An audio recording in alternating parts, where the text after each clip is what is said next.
Assalamualaikum warahmatullahi wabarakatuh. Teman-teman sekalian, senang sekali kembali bisa posting setelah cukup lama ini. Hari ini 1 Desember 2021.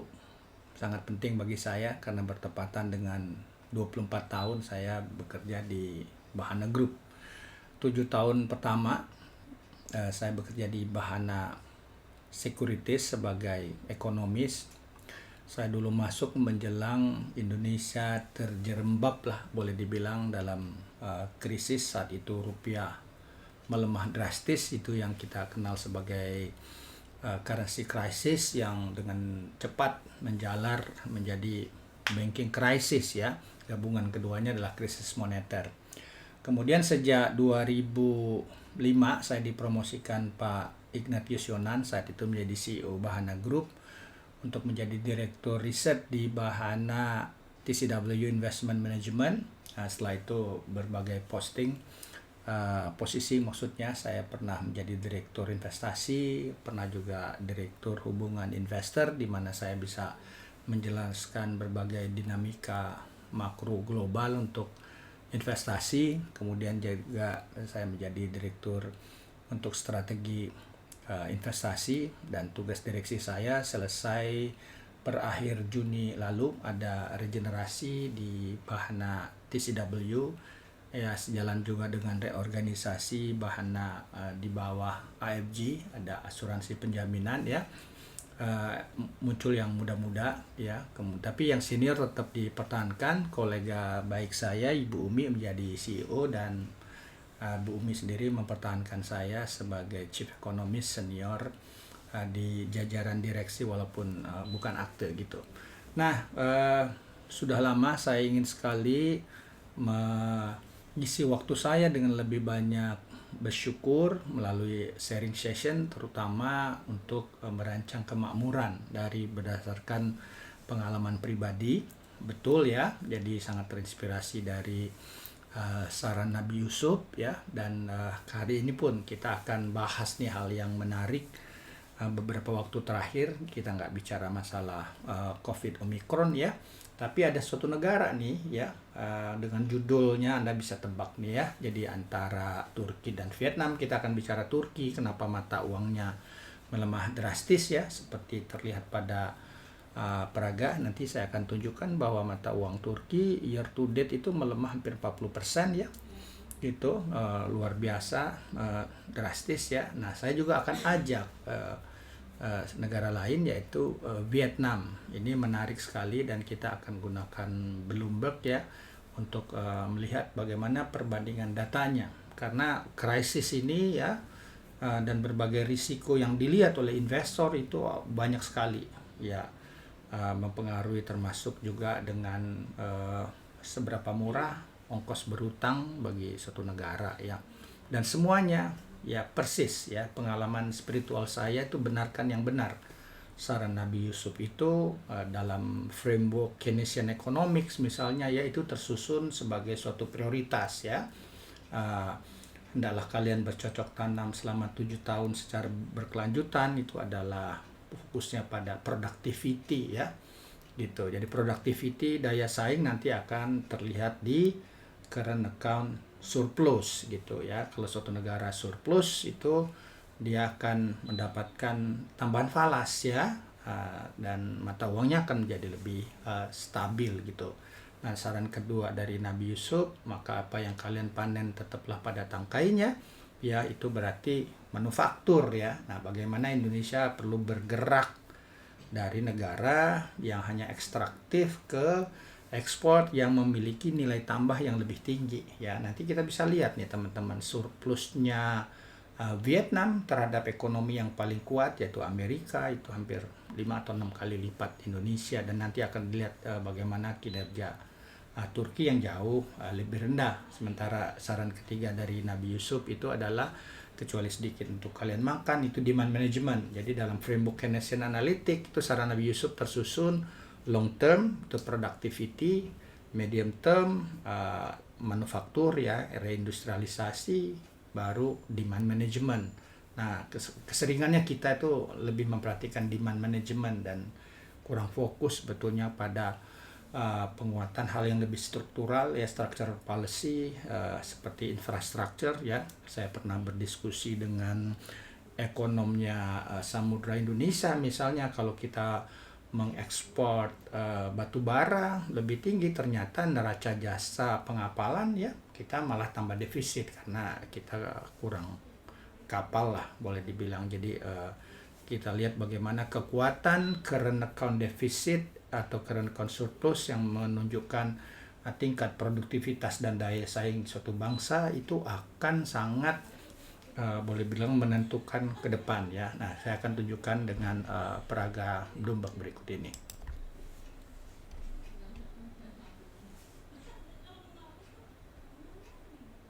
Oke, teman-teman, saya sudah di Bloomberg ini. Mari kita lihat pada layers bagian atas ini adalah imbal hasil suatu negara ya sebagai indikator untuk ongkos berutang. Jadi imbal hasil ini untuk tenor 10 tahun ya. Jadi kita lihat misalnya 10 tahun yang lalu ini yang warna biru berbintik adalah Vietnam, kemudian disusul dengan Turki dan kemudian Indonesia ya.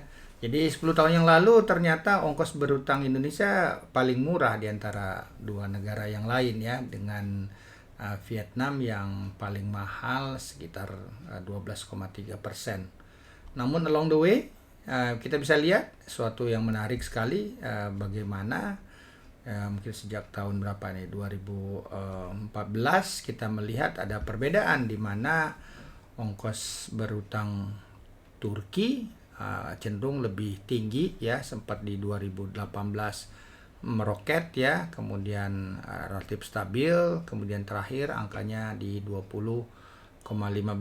Turki bersama Indonesia pada tahun 2013-2014 ketika ada taper tantrum, ini termasuk the fragile five gitu ya. Itu kita lihat sekarang nih 10 tahun kemudian, sekarang ini ongkos berutangnya Vietnam ini yang paling murah ya, angka terakhir ada 2,13. Maksudnya kalau dia berutang setiap tahun harus membayar, atau ini jadi kalau dibaca oleh investor menerima 2,13% ya setiap tahun selama 10 tahun. Kira-kira itu cara membaca konsep yield to maturity ya. Indonesia harus membayar 6,15 ya, sementara Turki 20, dan ini di local currency. Nah, apa penyebabnya ya? Jadi apakah credit risk ya, gagal bayar, atau misalnya currency risk ya, kita bisa lihat. Nah, di bawah ini saya tampilkan 3 mata uang tersebut ya, dan dinormalisasi ini supaya kita bisa tahu perbandingan dengan 10 tahun terakhir ya. Gitu, 10 tahun terakhir ini bisa kita lihat nih ya. Jadi 10 tahun terakhir mata uang Vietnam itu hanya melemah 8% ya, sementara Indonesia 58% ya, dan lira Turki ini anjlok ya 608%. Yang angkanya terus berubah karena kita live menggunakan Bloomberg ya. Seperti yang saya sampaikan sebelumnya, ini currency risk sangat dipengaruhi oleh posisi current account ya. Saya juga punya chart terkait dengan current account ya.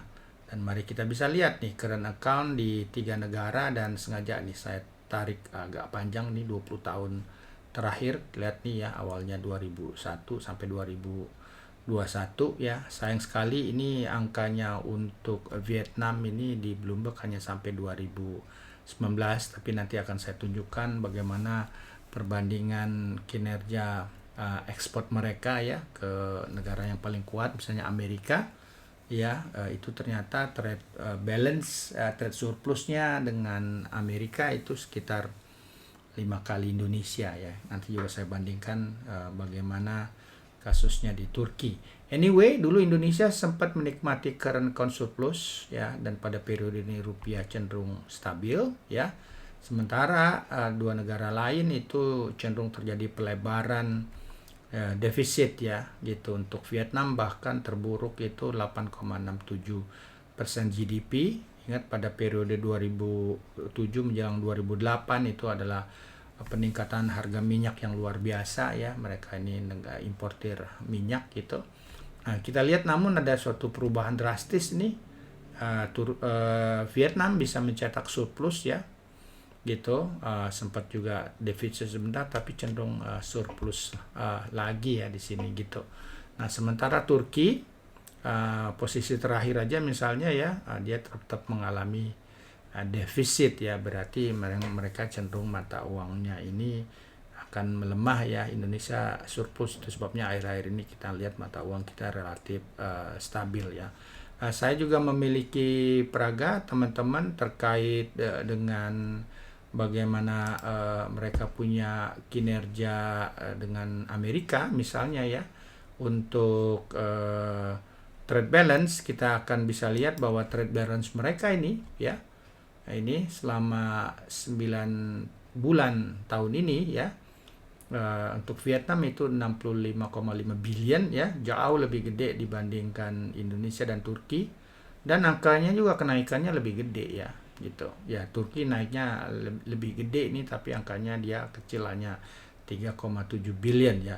Itu sebabnya kita ngelihat bahwa sepanjang tahun berjalan itu mata uang Vietnam Dong itu menguat 1,7 ya, rupiah melemah 2,1, dan Turki terpuruk nih 44% ya. Dan ini bisa dilihat 5 tahun terakhir ya, Turki kehilangan 73% ya, sementara Indonesia 5,5 dan Vietnam itu hanya melemah 0,1% ya. Jadi ini jelas menunjukkan bagaimana kinerja mata uang itu sangat mempengaruhi, sangat dipengaruhi oleh posisi current account. Kita coba lihat kinerja trade ya untuk Indonesia.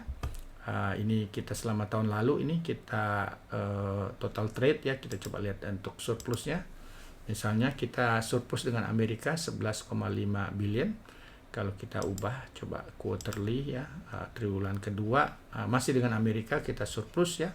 Kita defisit bisa dicek nih dengan siapa.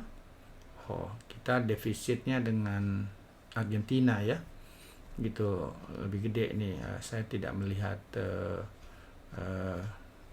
Tiongkok nih di sini ya, nanti kita bisa cek ya. Itu mari kita coba lihat sekarang Turki ya. Turki dengan siapa dia defisit.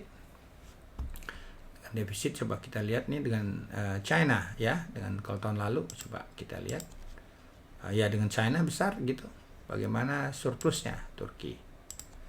Turki ternyata dengan UK dia ya surplusnya ya gitu. Jadi ini yang dialami oleh Turki. Bagaimana dengan Vietnam ya, Vietnam. Oke, kita lihat Vietnam dia surplus dengan Amerika nih cukup besar. Coba lihat dia defisit dengan mana aja kalau tahun lalu ya. Dengan China dia defisit tapi tidak sebesar ini, kan South Korea malah ya dia mengalami defisit cukup besar. Yuk mari kita lihat quarterly, second quarter dia dengan China dia defisit tapi bagaimana surplusnya ya. Dengan Amerika besar sekali ya, itu tadi yang melandasi ini juga. Nah demikian ya teman-teman, inilah yang melandasi boleh dibilang krisis suatu negara. Pada akhirnya sangat ditentukan bagaimana dia apakah lebih produktif atau lebih kompetitif, dan semuanya diringkas dengan current account ya. Jadi selisih antara ekspor dikurang import untuk barang dan jasa. Negara yang bisa mencetak surplus akan menikmati tambahan valuta asing sehingga mata uangnya cenderung menguat. Demikian teman-teman, semoga menjadi pembelajaran krisis makroekonomik yang berharga. Terima kasih, selamat malam.